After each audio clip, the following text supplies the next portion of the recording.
Hello dear student, मैं परवेश सैनी फिर से आप सभी लोगों का एपीएस नर्सिंग के ऑनलाइन प्लेटफॉर्म पे हार्दिक स्वागत करता हूं। उम्मीद करता हूं आप सारे के सारे साथी अच्छे होंगे, हेल्दी होंगे और तैयारी बेहद ही अच्छी आप लोगों की चल रही होगी।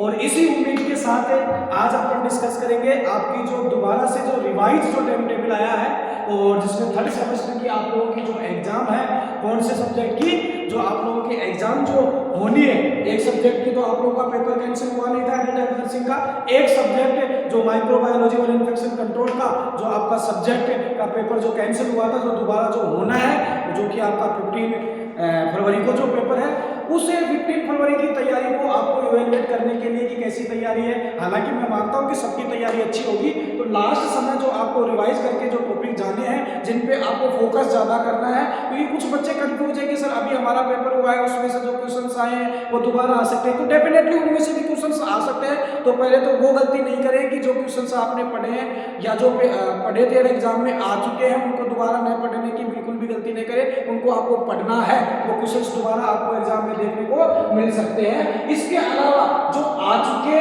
क्वेश्चंस के अलावा कौन कौन से ऐसे क्वेश्चंस हैं इसके अंदर माइक्रोबायोलॉजी के अंदर और इन्फेक्शन कंट्रोल के अंदर, उसके बारे में अपन आज की क्लास में डिस्कस करेंगे। इससे पहले जो भी बच्चे अभी क्लास को वॉच कर रहे हैं, एक बार वो लाइक करें और शेयर करें, जिससे कि मैक्सिमम साथियों तक ये इंफॉर्मेशन पहुंच सके और ज्यादा से ज्यादा बच्चों को इस क्लास का जो है बेनिफिट मिल सके। सबसे पहले बात करते हैं माइक्रोबायोलॉजी की। तो माइक्रोबायोलॉजी के अंदर जो फर्स्ट क्वेश्चन है, जो कि अब आपकी जो होने वाली एग्जाम है उसके अंदर देखने को मिल सकता है, define microbiology and role of nursing in microbiology. थोड़ा सा यहाँ पर मिसप्रिंट है, वो कंफ्यूज नहीं हो कि role of microbiology in nursing, role of microbiology, microbiology in nursing कि माइक्रोबायोलॉजी क्या होती है, नर्सिंग में माइक्रोबायोलॉजी का क्या रोल है, ये आपको क्या करना है, पढ़ करके जाना है। अब माइक्रोबायोलॉजी आप जानते हो, माइक्रोबियम की स्टडी करना क्या है। अब सीधी सी बात है, मल्टीपल से इसके रोल है, इसके माइक्रोबायोलॉजी के नर्सिंग के अंदर माइक्रोबियम को आइडेंटिफाई करना, बैक्टीरियल डिजीज को आइडेंटिफाई करना, वायरल डिजीज को आइडेंटिफाई करना, उनको कैसे डायग्नोसिस करेंगे, इसका इन सब में क्या होगा, ये मोटा मोटा एक तरीके से बात की जाए रोल हो गए माइक्रोबायोलॉजी के नर्सिंग के। तो ये थोड़ा सा आपको डिटेल में पढ़ करके जाना है, बड़ा क्वेश्चन से यहाँ से आ सकता है। देखो पिछली बार बैक्टीरिया में से क्वेश्चन आया था, अब बैक्टीरिया में इसके अलावा क्या क्वेश्चन आ सकता है। तो बैक्टीरियल ग्रोथ कर्व आपने पढ़ी होगी, अलग अलग स्टेज में बैक्टीरियल ग्रोथ होती है।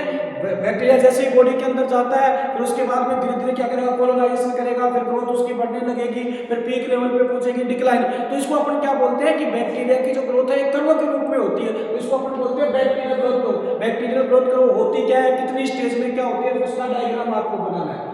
एक पिछली बार जो क्वेश्चन आया था आपका इम्यूनिटी, हालांकि इम्यूनिटी को आपको अभी भी पढ़ करके जाना है, इम्यूनिटी पे एक लॉन्ग क्वेश्चन आया था।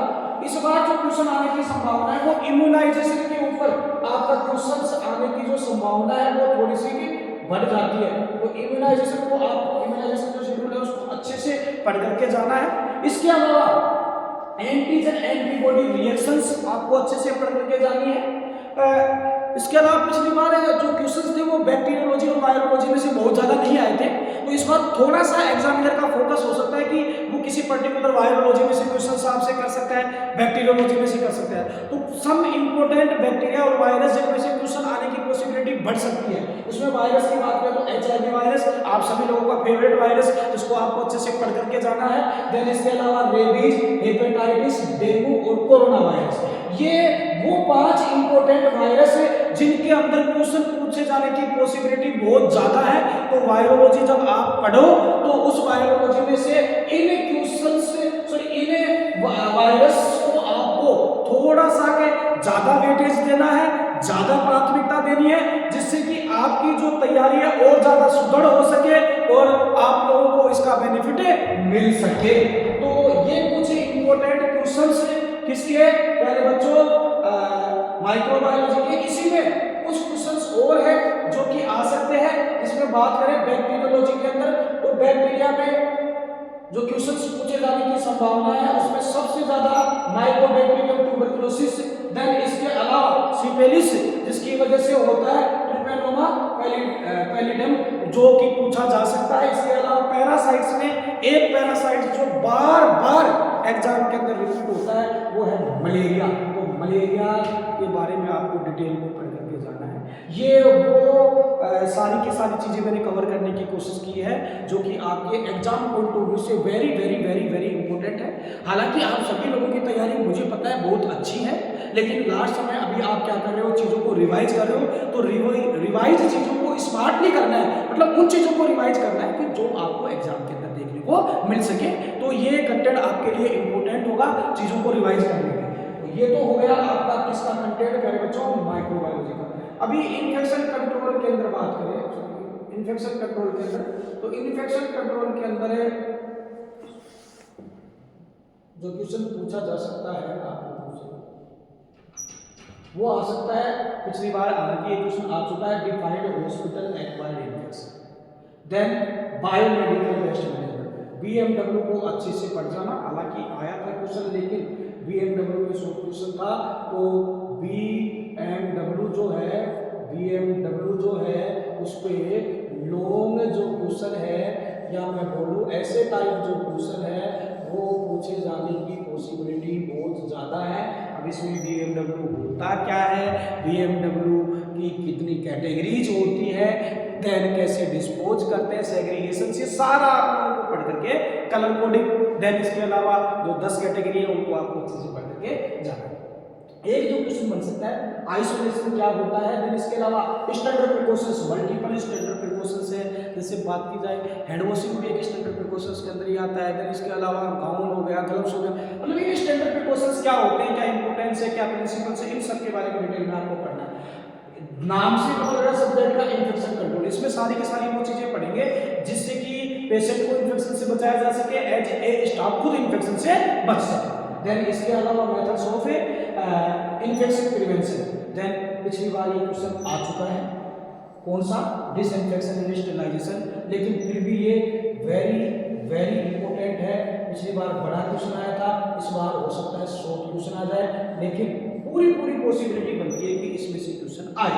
देन इसके अलावा documentation, care of lines, drains and tubing आपको पता है जब हॉस्पिटल में आप काम करोगे तो डिफरेंट टाइप की लाइन्स पेशेंट के ऊपर, ड्रेन पेशेंट के ऊपर और ट्यूबिंग प्रोसीजर पेशेंट्स के ऊपर अप्लाई होते हैं।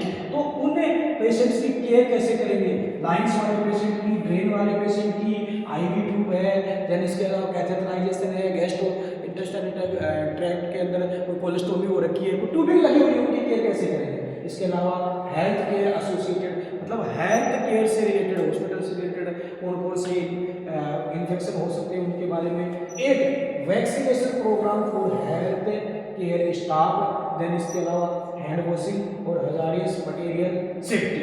ये वो टॉपिक है जो कि आपके प्रीवियस पेपर के अंदर जो पूछे गए क्वेश्चंस के अलावा जो क्वेश्चन इस बार आने की पॉसिबिलिटी है, वो ये टॉपिक आपको एग्जाम से पहले अच्छे से इनको रिवाइज करके जाना है, जिससे कि आपको एग्जाम के अंदर किसी तरीके की कोई भी प्रॉब्लम फेस नहीं करनी पड़े और आपका पेपर अच्छा हो। और उम्मीद करता हूँ आप सभी लोगों को ये सारे के सारे जो टॉपिक है आप लोगों ने पढ़ रखे होंगे और आप लोगों का पेपर बहुत ही अच्छा होने वाला है। पॉजिटिविटी के साथ जाना है, क्योंकि एग्जाम में तो वही आएगा जो आप लोगों ने पढ़ रखा है, ऑलरेडी सब कुछ आपने पढ़ रखा है, ये तो दोबारा आप लोग पेपर दे रहे हो। और अगेन आप सभी लोगों को मेरी तरफ से आपकी अपकमिंग एग्जाम के लिए all the best, good luck. मिलते हैं नेक्स्ट क्लास में नेक्स्ट इंपॉर्टेंट कंटेंट के साथ। तब तक के लिए अपना और अपनों का ख्याल रखें। जय हिंद, वंदे मातरम।